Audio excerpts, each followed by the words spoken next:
Hi guys. Today's video is about how our world became so divided and what we must do to heal it. And I'm going to use it, I'm going to demonstrate this, let's say, through the use of AI and how you can learn to control AI and the responses you get by simply laying out some parameters. So I want you to look at how I phrase the questions, because the AI is programmed to pull from legacy media, which is, as we all know, quite skewed, and it often is very inaccurate. So, but there's ways that you can circumvent that control of the mainstream media, because they're even fooling the AI systems through the way they're programmed. So first, if you don't know me, my name is Spirit. I was a pharmacist for 30 years, but what's more relevant in this particular video is that I was also an investigator, a health fraud investigator for 13 years. And during that time, I had the unique opportunity to learn about psychological techniques that are used by criminal minds. And that's kind of what we're going to explore here, but only how it applies to the people that are controlling our world. Okay, so first what I'm going to do is I'm going to read the query that I gave. In this particular one, it's Chat GPT. Each one has their strengths for different areas, so understand that one. This one is most amenable, in my opinion, to laying parameters that it sticks by. Grok argues with you, so even if you tell it to only go by this, Grok will sit there and argue with you based on the legacy media. Gemini is pretty good, but I use it more for ways to put language so that it's not red flagged and picked up by the censors, because Google owns the information, right? And they own Gemini as well. So here we go. This is the question that I queried with Chat GPT. And I'm going to let the bot answer it for you. I want you to assume that there is some sort of influential people who have been controlling U.S. presidents for decades until Donald Trump. Assume that he was the darling of the elite before he announced his presidency, when over 90% of the media coverage of him turned negative. An obsession with discrediting him became apparent, and using techniques like repetition, half of the country almost instantly turned against him. And it was more than just not liking him. It was deep-rooted hate, where a huge number of people wanted him dead. Assume that there were multiple assassination attempts on his life after he became president, more than what became public. Then assume that many people began accusing him of terrible crimes, including rape, but only after he announced that he was running for president. Attacks and a lot of unproven libel attacks were launched on both Trump, his wife, and his children. During a much-believed minority presidential tenure, aggressive deportation of illegal aliens occurred, and people never said a word but loved the president. I'm speaking of Obama. If you don't know, during his presidency was the largest deportation of people in history that I could find going back. So, then when Trump did the same thing, the population that hates him began protesting, destroying property, and physically obstructing law enforcement from removing the illegal aliens.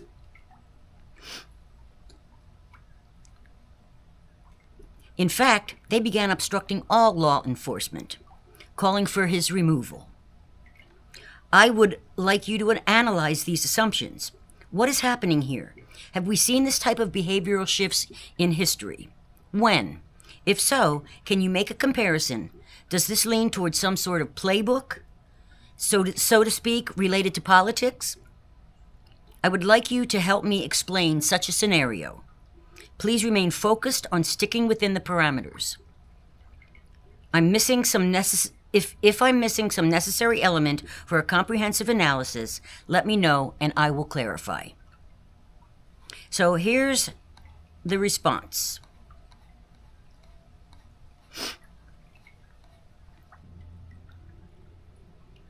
Yes. If we treat your assumptions as the premises of a hypothetical scenario, we can analyze them as a model of political influence rather than asking whether each assumption is factually true. That allows us to ask, if these assumptions were true, what mechanisms would explain the resulting public behavior? Several fields become relevant: social psychology, political science, intelligence history, mass communication, propaganda studies, and crowd behavior. The core question: under your assumptions, the central question is not, open quote, why do people dislike this politician, close quote. It becomes, open quote, how does a population transition from relative indifference or even admiration to intense moral hatred over a relatively short period, close quote. History suggests this transformation is possible. Step 1, moral reframing. The first thing that changes is not political opinion, it is moral identity. Instead of viewing someone as mistaken, arrogant, wrong, they become evil, dangerous, existentially threatening. Once this occurs, ordinary political disagreement disappears. Psychologists call this moralization. When politics becomes morality, compromise becomes betrayal. Step 2, constant narrative reinforcement. Human beings rarely change beliefs because of one story. They change after hearing the same themes repeatedly. Examples: racist, dictator, criminal, threat to democracy, fascist, enemy of the people. Whether those labels are deserved or not is separate from the psychological process. The important point is repetition. Repeated messages become cognitively familiar. Familiarity is often mistaken for truth. This is known as the illusory truth effect. Step 3, social proof. People do not simply ask, is this true? They ask, what does everyone else believe? If every celebrity, news anchor, university, late-night host, corporation, sports league appears to share the same opinion, many individuals assume there must be overwhelming evidence. This is called social proof. Step 4, emotional conditioning. If every appearance of one individual is paired with outrage, fear, disgust, scandal, anger, eventually the emotional response becomes automatic. This resembles classical conditioning. The name itself becomes the stimulus. Step 5, identity formation. After enough reinforcement, political opinion becomes identity. People no longer say, I disagree with him. Instead, they say, I am the kind of person who opposes him. Now, changing one's opinion threatens one's own identity. That becomes psychologically very difficult. The immigration example. Your hypothetical is actually one of the most interesting parts. Suppose two presidents implement broadly similar enforcement policies.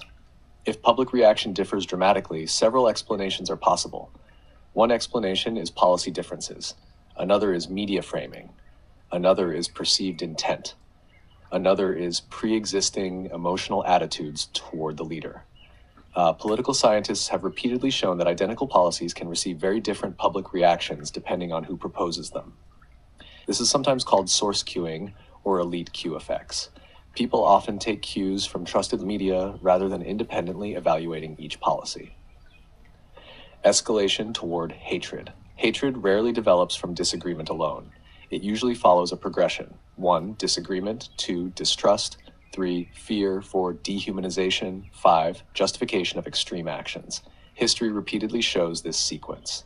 Historical comparisons. No historical comparison is exact, but several illustrate similar dynamics. 1, French Revolution.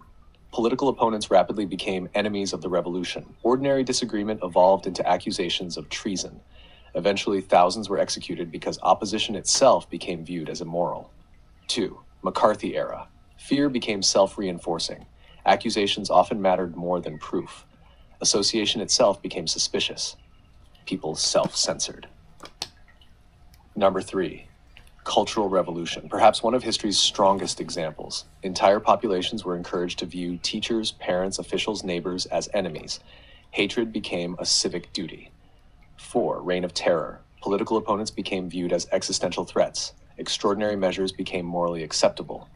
5, Salem witch trials. Fear spread socially. Accusations multiplied. Evidence standards collapsed. Group emotion became more important than objective proof. Is there a political playbook? Political scientists generally avoid saying there is a single universal playbook, but many recurring strategies have been documented across countries and eras. They can be used by governments, parties, activist groups, media organizations, or other influential actors. Common elements include define an enemy, simplify complex issues, repeat emotionally powerful themes, encourage in-group, out-group identity, frame neutrality as complicity, amplify fear, isolate dissenters socially, create perceived consensus, reward conformity, increase emotional rather than analytical thinking. None of these techniques is unique to one political ideology. Variants have been used by movements on the left, the right, nationalist movements, revolutionary movements, authoritarian governments, and democratic campaigns. The role of institutions under your assumptions. Another important question would be, did multiple institutions begin behaving independently because they reached similar conclusions, or were they influenced by common incentives, information sources, or coordination? Social science offers several non-conspiratorial mechanisms that produce convergence. Shared professional norms, common information environments, reputational incentives, audience expectations, competitive imitation, institutional groupthink. More coordinated explanations are also conceivable in a hypothetical model, but they require additional evidence beyond observing similar behavior. Assassination attempts. Within your hypothetical, repeated assassination attempts would be significant because they suggest that a small number of individuals crossed from political opposition into violence. History shows that sustained portrayals of a leader as uniquely dangerous can increase the perceived justification for violence among a tiny fraction of the population. Most people exposed to such messaging never become violent, but a very small number may interpret extreme rhetoric as moral permission to act. Establishing a causal link in any specific case, however, is extremely difficult because attackers often have multiple motivations. What would make this analysis more complete? To deepen the analysis while staying within your hypothetical framework, it would help to specify one additional assumption. What is the nature of the influential group? For example, are you imagining 1. A tightly coordinated network that intentionally shapes public opinion, 2. Multiple powerful institutions acting in parallel because they share incentives and worldview without direct coordination, or 3. A mixture where some coordination exists, but much of the behavior emerges from aligned interests. Those possibilities produce different predictions about media behavior, political messaging, institutional responses, and public opinion. If your goal is to understand the hypothetical as a coherent model, defining that element would allow us to compare it more precisely with historical examples and explore whether the observed patterns resemble centralized coordination, decentralized social dynamics, or a combination of both.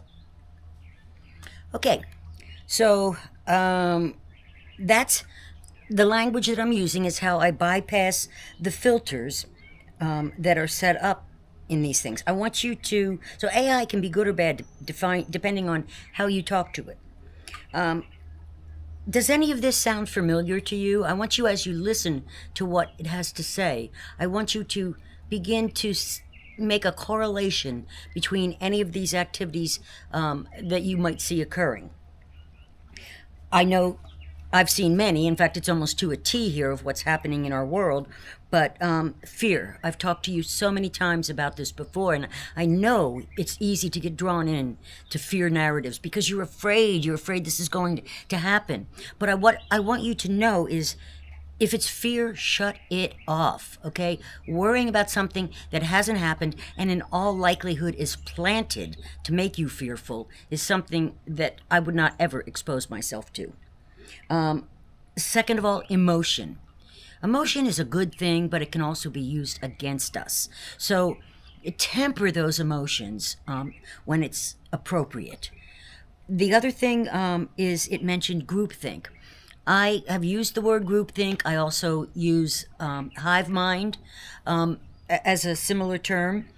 But the one thing I have to disagree with, and of course the AI doesn't have all the data here because it's only got what I've given it, but it talks about a small number of people that might become violent. We're seeing this in much more intensified numbers than what is being assumed. So, does any of this sound familiar? Put yourself in the position of making correlations. And as we move on and start discussing solutions, I want you to think about if any of these solutions align with this current administration's policies. So here's the next query that I gave to clarify ChatGPT. I would say that it would be more of a tightly organized network that intentionally shapes public opinion. This network consists of multiple powerful institutions acting in parallel because they share incentives and worldview to preserve their own existence, whether by direct cooperation or to avoid direct consequences. So there is a lot of coordination, and their aligned interests are to remain within the network for their own survival. All right, let's see what Chad had to say about this. When I gave it a little more clarification that we're not talking about one of these techniques that he or it suggested. We're talking about numerous ones of them being utilized at all the same time. Here we go. That additional assumption makes the hypothetical much more internally coherent because it changes the analysis from why is society polarized to how would a coordinated power network preserve itself if threatened. I would still separate what would be predicted by such a model from whether reality matches the model. History gives us many examples of powerful networks trying to preserve themselves, although they differ greatly in their level of coordination and evidence. If we accept your assumptions, the network's objective is not necessarily to defeat one politician. Its objective is to preserve the system from which it derives power. That changes almost every prediction. The network's primary goal. If the network is truly self-preserving, it is unlikely to think in 4-year election cycles. It thinks in decades. Its priorities become preserving institutions, preserving financial influence, preserving intelligence capability, preserving media influence, preserving legal influence, preserving public legitimacy. The individual politician is merely the immediate obstacle. The greatest threat.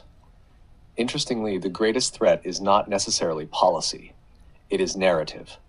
If one outsider successfully demonstrates that the gatekeepers can be bypassed, then the authority of the gatekeepers weakens.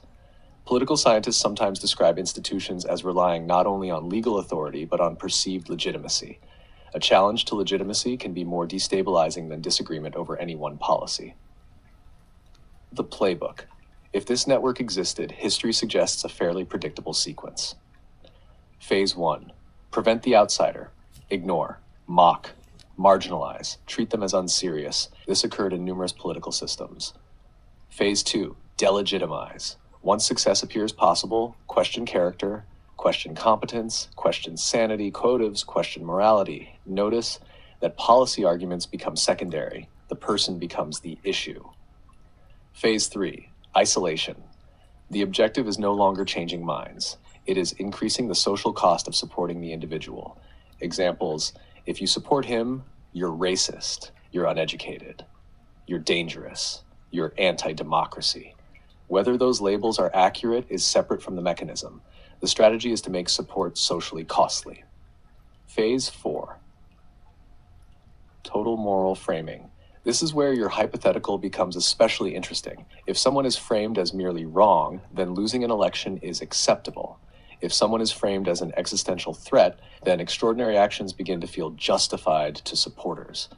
The psychology shifts from "we hope he loses" to "he must be stopped." History repeatedly shows that this kind of framing can lower the threshold for accepting exceptional measures, although democratic societies also have institutions designed to constrain those impulses. Why the apparent double standards? Your immigration example fits into something political scientists have studied extensively. People often judge actions through the lens of the actor rather than evaluating the action independently. This is related to concepts such as motivated reasoning, partisan cue-taking, and identity-protective cognition. In your hypothetical, however, the explanation goes further. The inconsistency would be intentional. The issue would never have been immigration. It would have been preserving or opposing the political actor. Therefore, identical actions receive opposite moral evaluations. History contains many examples of this kind of selective framing. Historical comparisons. There is no perfect analog, but several periods show overlapping patterns. 1. Roman civil wars. Roman elites often formed shifting alliances to preserve influence. Outsiders who threatened established interests could be portrayed as enemies of the Republic, while they in turn claimed to be reformers, resisting entrenched elites. Both narratives competed for public legitimacy. 2. French Revolution. Political disagreement evolved into moral absolutism. Moderates disappeared. Neutrality became unacceptable. 3. Cultural Revolution.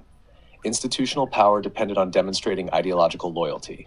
People often acted not only from belief, but from fear of becoming targets themselves. 4. McCarthy era. Accusations could become politically damaging even without courtroom-level proof, and public fear influenced institutional behavior. One prediction that fascinates me. If your model were correct, one prediction stands out. The network would not need to control everyone. It would only need to influence key nodes. Think of society as a network rather than millions of isolated individuals. Influence the major hubs, major news organizations, entertainment, academia, large corporations, social media platforms, senior bureaucracy, cultural influencers. If those hubs broadly converge, many downstream participants may follow because they perceive a consensus or because their own incentives align with the dominant narrative. This idea resembles network theory more than traditional conspiracy thinking. Influence spreads efficiently through central nodes. Why members would cooperate. One of your assumptions is particularly realistic from an organizational perspective. You suggested many participants cooperate because remaining inside the network is in their own interest. History often supports this mechanism. Most large systems do not require every participant to be ideologically committed. Instead, incentives matter. A participant might conclude, if I oppose this, I lose my career. If I remain silent, I advance. If I repeat the accepted narrative, I receive opportunities. Organizations sometimes produce this kind of behavior through incentive structures alone, even without explicit central direction. If active coordination also existed, those incentives could reinforce one another. A useful distinction. One refinement I'd make to your hypothetical is to distinguish between a command hierarchy and an ecosystem. A command hierarchy implies a small group directing everyone. An ecosystem consists of shared incentives, overlapping interests, mutual dependence, selective coordination where beneficial. Historically, durable power structures often look more like ecosystems than perfectly centralized conspiracies. Participants may not agree on everything, but they converge because their institutional interests are aligned. I think one additional layer would make this framework even more complete. How information control works. Rather than focusing only on media messaging, it would examine how agenda setting, framing, selective amplification, reputational incentives, and public perception interact. That moves beyond simply saying people were manipulated, and instead explains why large populations can sincerely arrive at dramatically different conclusions while believing they are independently evaluating the evidence. Okay, so a couple things come to mind there. On X, I had made some comments about the recent decision about birthright citizenship and how basically it's opening up the door for terrorists to come over here, drop off a kid, make it a U.S. citizen, take that kid home, train it in terrorist techniques, and then at any point, the anchor baby can reappear and move freely about the U.S. because they're a citizen, and now we have bred terrorists. So, of course, I got many comments from liberals saying, well, that's not logical. These, that doesn't make sense that they would wait 20 years. Why wouldn't they just bring a bomb in now? Well, we all know that Trump is making it harder and harder and harder for them. You have to get it through customs. You have to get these countries that have been banned, basically, that he's stopping entry, and you've got to somehow circumvent that. And if you notice, what the model is that it says that this network, which I call the matrix, so it's kind of the same thing, just if you have to replace it to understand, do that. But it made the point that this network thinks in decades, not 4-year cycles. So this isn't only about Trump, it's the threat of what Trump represents. And it also made the point that the greatest threat is not him, but the narrative that's being created. So let's go a little further, because we clarified a little bit more. And I said, well, I'd say that the network is indeed an ecosystem for the entire power structure, but that there is also a command hierarchy that feeds the ecosystem to ensure its survival. Yes, I agree that it's important to understand the many ways that information control can exist. Regarding how it interacts with public perception and thought patterns, but a greater question would be, why would this power structure even exist? What can be the motivations of the controllers, not from an all possibility standpoint, but building on previous observations throughout history? Are these historic events somehow related with some common command controllers? Or is this a pattern of techniques which have been associated with some particular psyche? Let's pin this down. Here's what chat told me.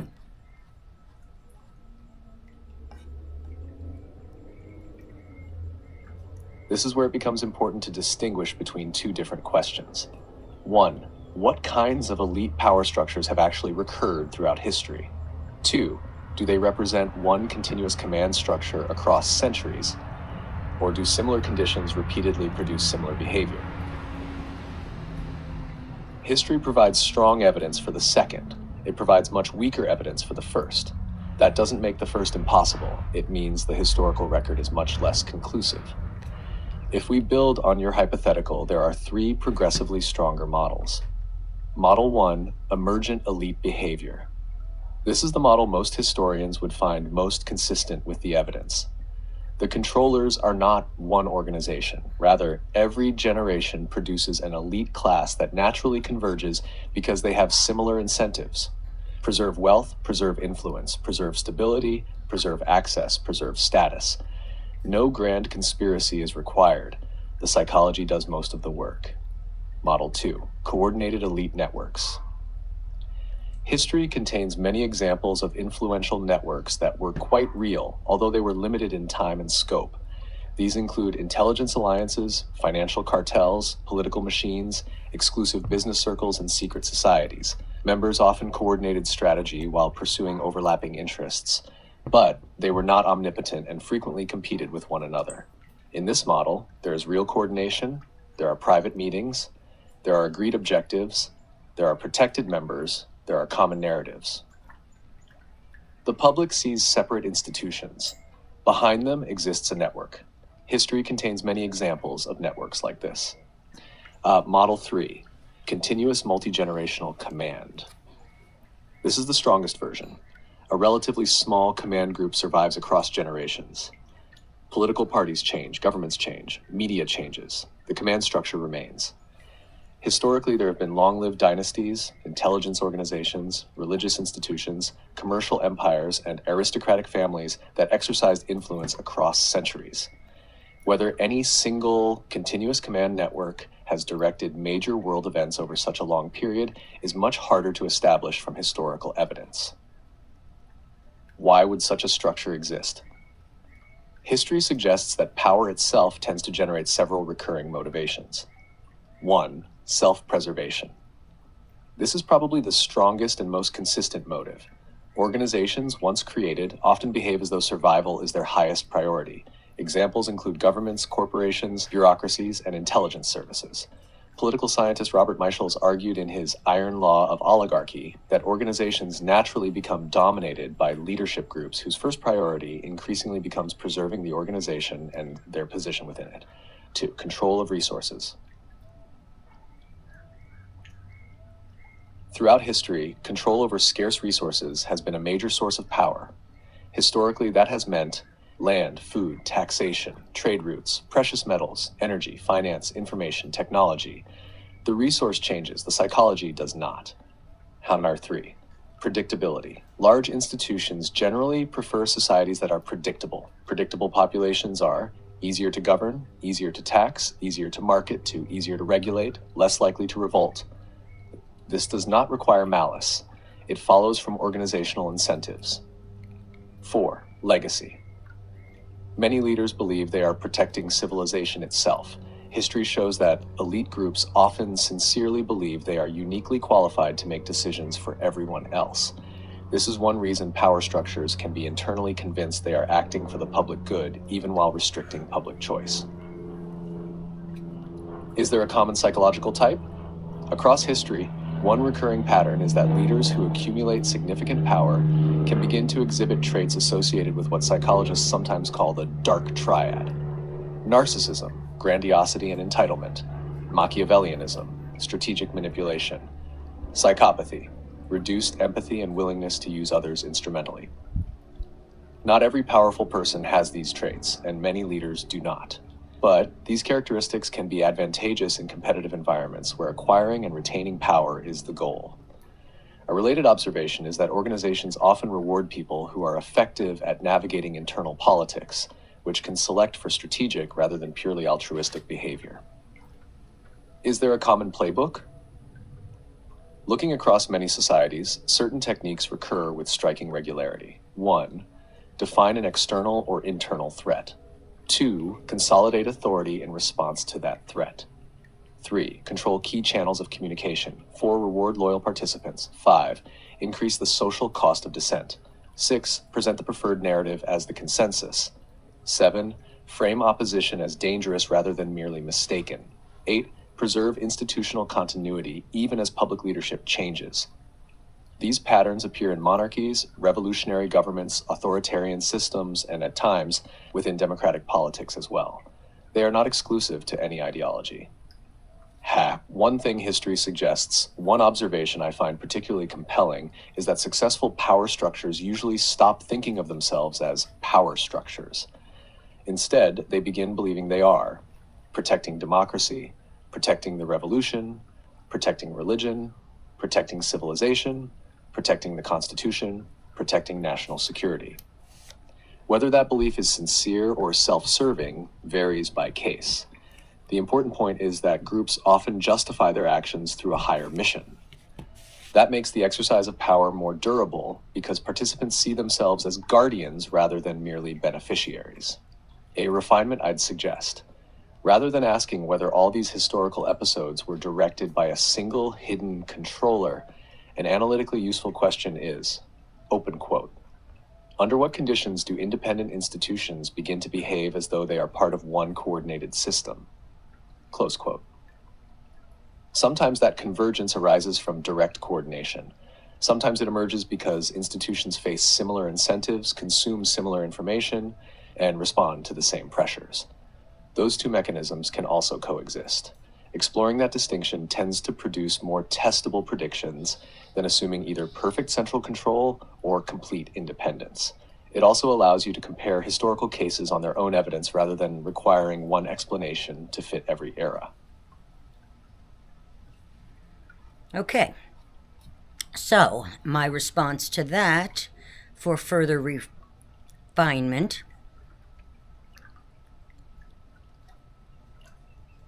is, yes, in our scenario, I would say the convergence of independent institutions into a coordinated system is occurring from design, which would be direct coordination.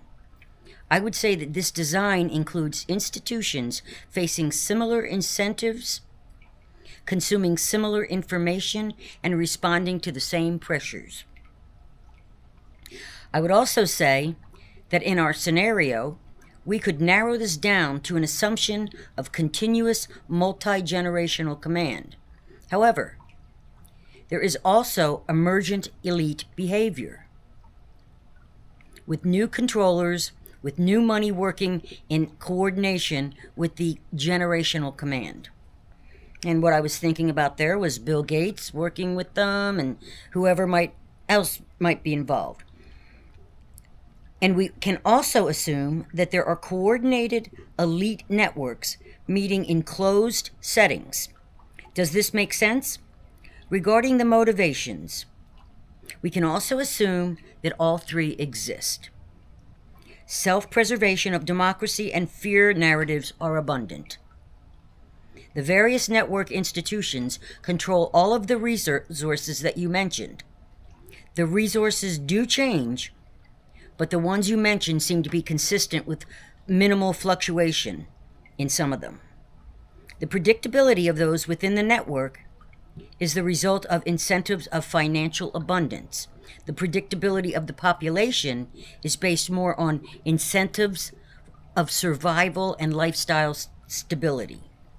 Yes, the rubric that they are protecting civilization, as well as language about existential and constitutional crises, is prominent. Your expression of the dark triad begs to know, how does a civilization remove leaders that exhibit the dark triad? What kind of effort and techniques must be used by a society trying to take back control? Okay, guys, so you might notice that it looks a little different in the background here. It was so hot that my camera overheated, and I was getting these flashing things as I was reading that. So I waited. It's our little afternoon showers that we get here every day that we're supposed to have at this time. And but they're spraying this for mosquitoes every night, too, so that's how it works. It was 107 yesterday or the day before in our area that Tim sent me a thing. Okay, so here is the response to that question.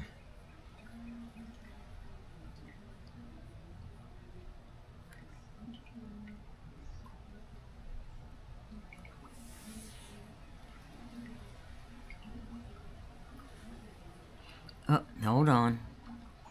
Better turn the volume up. I had it down. Yes. As a hypothetical model, what you've built is internally consistent. It combines several mechanisms that political scientists, historians, organizational theorists, and psychologists have each described separately. A long-lived core leadership, institutions that coordinate where necessary, a broader ecosystem that aligns because of incentives, recruitment of new elites into the system, preservation through control of key resources, legitimacy maintained through narratives, and a population whose behavior is shaped by both information and incentives. Whether any particular real-world situation matches that model is a separate empirical question, but as a theoretical framework, it is coherent. Your final question, though, is probably the most interesting one. Open quote.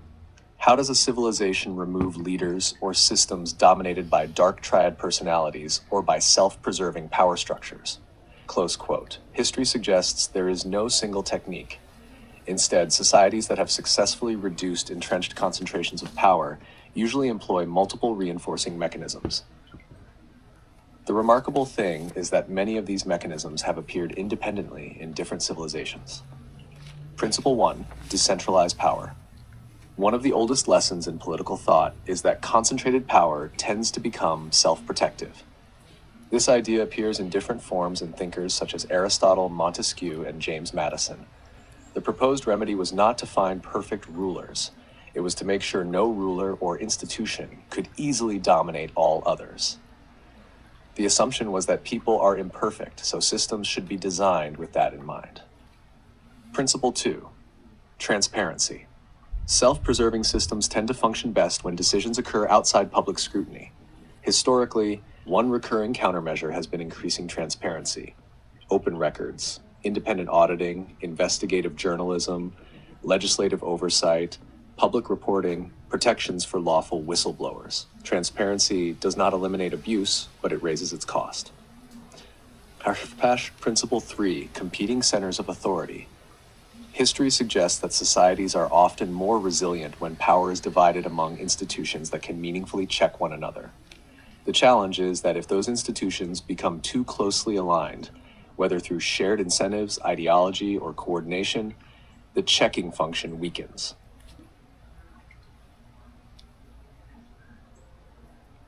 Principle 4, independent information. This is probably the most difficult problem today. Information itself has become a strategic resource. Historically, societies have benefited when citizens could compare multiple independent sources of information rather than relying on a single gatekeeper. The goal is not to believe every alternative claim, but to reduce dependence on any one channel.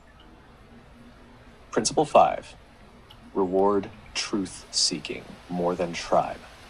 One of the most powerful tools available to any self-preserving system is encouraging people to identify primarily with a political tribe. Once identity dominates, people become more likely to defend their side, regardless of evidence. A society becomes harder to manipulate when more people value revising their views in light of credible evidence, even when it is uncomfortable. The dark triad problem. You specifically asked about leaders with dark triad traits. One of the uncomfortable findings in psychology is that such traits can help individuals acquire power. Traits like charm, fearlessness, strategic manipulation, confidence, willingness to take risks can be advantageous in competitive environments. The challenge is that these same traits may become liabilities once someone holds significant unchecked power.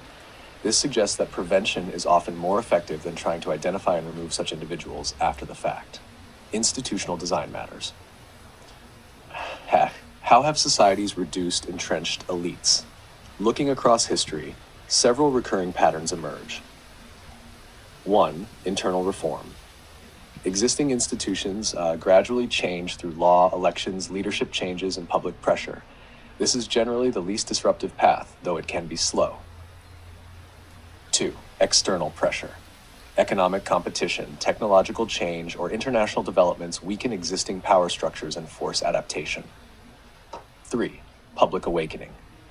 There are periods when large portions of the population begin questioning long-standing assumptions. Examples include the spread of literacy after the printing press, the growth of independent media, and movements demanding expanded civil rights. These shifts often involve changes in how information is shared and evaluated. Some systems fail because they become too rigid, corrupt, or unable to respond to changing conditions. History shows that this path often carries significant human costs and unpredictable outcomes. If your hypothetical were true within the framework you've described, the most effective challenge to the system would likely not be a single charismatic leader. A resilient network usually cannot be permanently displaced by one individual. Instead, durable change would require reducing the network's ability to coordinate and monopolize influence. Conceptually, that could involve diversifying information sources, increasing institutional accountability, reducing incentives for secrecy where public accountability is appropriate, encouraging genuine competition among institutions, strengthening civic education and critical thinking, and maintaining lawful, peaceful mechanisms for political participation and oversight. Those approaches aim to change the structure rather than simply replacing one group of people with another. One historical observation. There is one pattern that appears repeatedly across civilizations.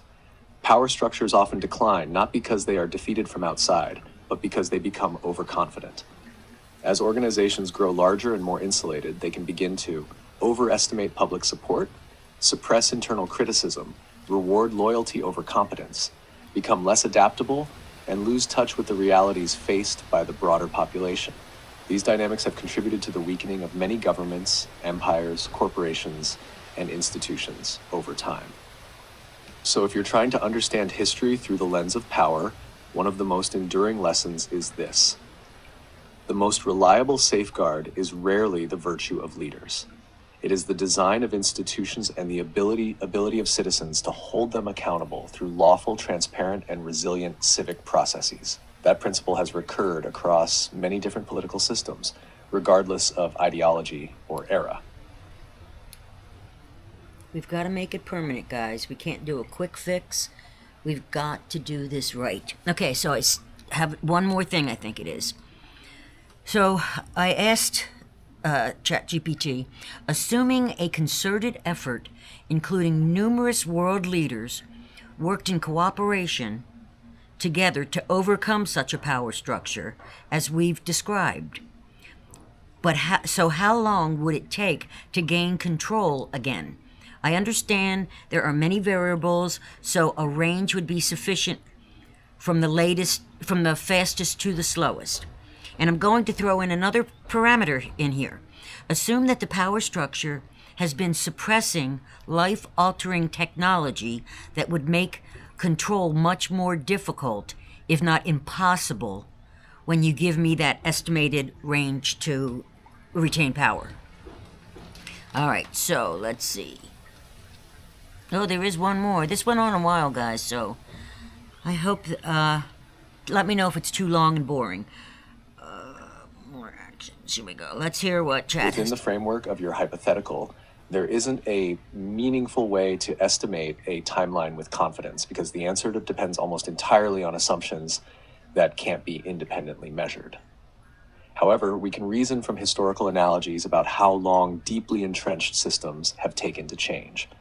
If we imagine a power structure that has operated across multiple generations, coordinated across major institutions, controlled key information channels, influenced finance and political incentives, and, as part of the hypothetical, suppressed transformative technology, then replacing or dismantling it would likely be measured in years rather than weeks, unless the system experienced a sudden internal collapse. A rough conceptual range, based on historical patterns rather than prediction, might look like this. Scenario, approximate time, man, hurry, rapid collapse after a major legitimacy crisis and coordinated elite defection, months to 2 years. Strong coordinated reform with broad institutional cooperation, 3 to 10 years. Gradual transition as old networks lose influence and new institutions mature, 10 to 25 years. Highly resilient system that continually adapts to preserve itself, several decades. The reason is that institutions generally change more slowly than governments. Elections can change leadership quickly. Cultures, bureaucracies, legal systems, financial relationships, and organizational norms usually evolve over much longer periods. What if transformative technology had been suppressed? Adding that assumption changes the dynamics in two opposite directions. If genuinely transformative technologies suddenly became widely available, they could weaken an entrenched system by reducing dependence on centralized resources, increasing access to information, decentralizing production or communication, lowering barriers to entry for competitors, making some traditional control mechanisms less effective. History offers analogous examples, though not identical ones, such as the printing press, inexpensive radio, the internet, or smartphones. Each redistributed some form of power, but none eliminated entrenched institutions. Existing power centers often adapted by adopting, regulating, or competing within the new technological environment. So even in your hypothetical, transformative technology would not necessarily produce immediate freedom from centralized influence.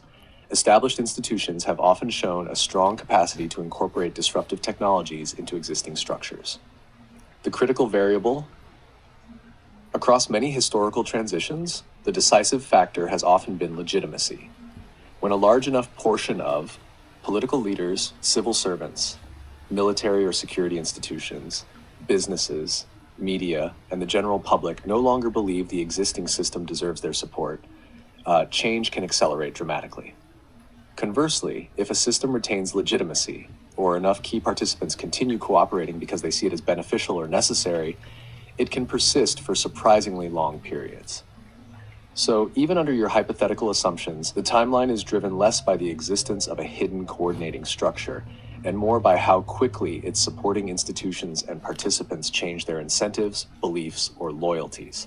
History suggests that once those underlying supports erode, transitions can happen much faster than observers expected. When they remain intact, systems can endure for generations. Okay, I think that's it on that. So just so everybody's always asking the timeline, right? So what that is saying is the time frame we're looking at, sorry, still writing, so I get this, is that if they collapse everything, okay, that could be as quick as 2 months to 2 years. Now, what I want you to also, what we have to, not what I want you, but what we have to also think about is that we don't know when this particular organized effort to take down this structure started. So we don't know how long it's been going on. We've discussed this before in the channel. It could be right now that it's been going on a couple decades. We don't know, since John F. Kennedy Jr.'s death. So it could have been going on a lot of time. So keep that in mind. So anyway, so if they did a rapid collapse, it would be 2 months to 2 years. Well, that could only be done now in this particular term, and I think they're trying to avoid that. And some people predict that, but that would bring too much pain to too many people just to collapse everything at once. Anyway, if there is strong coordinated reform with institutional cooperation, which Trump's trying to do, if you notice, they've got the coordinated reform and they are paying the institutions to do the right thing. So that's a really good thing. It's making it, it's using the money that brought them in one direction to come in the other direction. So we are having cooperation. The drug companies are changing formulations, and food companies are, and so forth. They're screwing us less with the drug profit and stuff like that. So that could take 3 to 10 years, and I think that's the time frame that we're looking at. The transition to destroy the old matrix and create a new one can take 10 to 25 years. But if there's a resilient system, which I think there is, where they have continually adapted, that's what I believe we're looking at, it could take several decades to completely rebuild the new structure. So the next one then was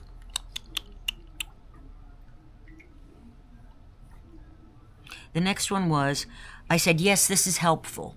Assume that unprecedented change via executive orders is occurring, including rapid public exposure of widespread fraud, mismanagement, and theft. Leaders engaged in the exposure were being villainized, and all assets are deployed to impede. What might we expect to see? Because that's what the scenario I have observed is going on. Under those assumptions, the scenario resembles what political scientists call a high-conflict elite transition, or an elite power struggle, rather than ordinary partisan politics. Again, I'm analyzing the hypothetical rather than asserting that it describes current events. If we assume a long-established power structure exists, reformers gain executive authority, rapid executive actions are taken, significant fraud or corruption is exposed, the incumbent network resists using all available institutional means, then history suggests several recurring patterns. Phase 1, initial shock. The established system is surprised by the speed of change. Its first objective is often to slow events. Common responses might include legal challenges, procedural delays, bureaucratic resistance, public messaging emphasizing instability, appeals to constitutional norms, warnings of unintended consequences.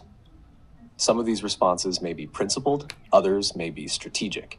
The same action can have different motivations depending on the actors involved. Phase 2, narrative competition. At this point, the central struggle is often over public interpretation. One side frames events as exposing corruption, restoring accountability, reforming institutions. The opposing side frames the same events as abuse of power, attacks on democracy, institutional destruction, constitutional crisis. Historically, competing narratives often become as important as the underlying actions. Phase 3, escalation. If reform continues, resistance may broaden. Possible developments include increased litigation, legislative conflict, leaks, resignations, public demonstrations, organized advocacy campaigns, intensified media scrutiny, greater international attention. This does not necessarily imply centralized coordination. It can also arise because many stakeholders perceive their interests to be affected. Phase 4, institutional realignment. At some point, institutions begin reassessing their position. Individuals ask, open quote, who is likely to prevail, close quote. Large organizations often respond pragmatically to changing expectations. Historically, once influential institutions conclude that a transition is durable, they may gradually shift their behavior. The information environment. One thing history consistently shows is that information warfare intensifies during periods of elite conflict. That can include competing investigations, selective release of documents, conflicting expert opinions, social media amplification, efforts to influence public perception, increased attention to symbolic events. Citizens may find it increasingly difficult to distinguish verified facts from speculation, especially when multiple trusted sources disagree.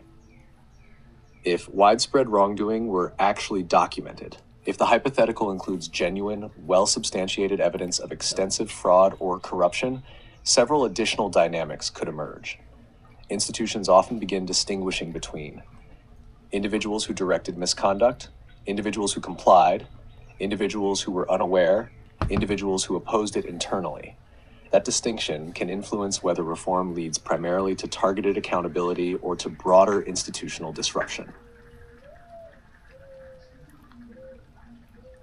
One recurring feature of major reform efforts is that they often encounter resistance from more than one direction. History suggests that reforms can fail if they move too slowly and lose momentum, but they can also fail if they move so rapidly that they overwhelm institutional capacity or lose public support. Successful reforms often combine credible evidence, transparent procedures, legal due process, clear communication, and sustained public confidence. What would I expect in your hypothetical? Assuming the reform effort continues and the exposure of wrongdoing is both substantial and credible, I would expect several observable developments. Competing claims over legitimacy rather than disagreement only about policy, intensified efforts by different actors to shape public opinion, increased legal and constitutional disputes, fractures within previously aligned institutions, as not everyone responds identically, growing pressure on influential individuals to publicly choose sides, periods of uncertainty in which public trust becomes a central battleground. One caution that history repeatedly teaches is that periods of genuine institutional reform and periods of political persecution can sometimes look superficially similar in real time. In both cases, there may be investigations, accusations, resignations, legal actions, and intense public rhetoric. The distinction often becomes clearer only when evidence is examined carefully, legal processes are followed, and the historical record develops over time. That is why historians tend to focus less on rhetoric alone and more on questions such as, are allegations supported by verifiable evidence? Are procedures applied consistently? Do institutions remain accountable? Those questions help distinguish lasting reform from struggles in which competing factions each claim to be defending the public interest. Okay, let me move just a minute because I'm getting rained on. Okay, so the query is complete, and I just wanted to mention here that the thing about narratives, that whole section about narratives, isn't that amazing? Let me see if I can do this. Hold on. Can I do this right? My keyboard's all wet now. Okay, well, I don't know if I can put this entire chat, a link to it in the description, but I'll try if I can. But what I was going to say about the narratives was, this is why I keep saying this terminology. You've heard me say it a million times. It's a narrative. It's a narrative. That's because they're planted narratives. They can be on, they can be on either side, but they're planted narratives. So anyway, I hope that gives you guys something to think about. Personally, I believe it gives us a lot of insight into what is occurring behind the scenes right now, with everything, not only the Trump administration, but worldwide this is happening. So, don't forget to like the video if you like it. It's something odd. I just thought I'd run off, and I hope I don't get my butt in trouble using the AI, but just thought I'd throw that out there. Think about it. Subscribe. Hit the little bell and choose all for all my notifications. I'll put the links to... Tim's got a new channel for rock music where he's got some drumming videos and he talks about trivia about his favorite rock musicians. So I'll put all of those links in the description. I love you. I don't want to get any more wet than I am for the equipment. So I love you. Talk to you soon. And Dan's video is coming out. I promise you. It's just a little difficult. It's a little more time consuming for me. Love you. Bye-bye.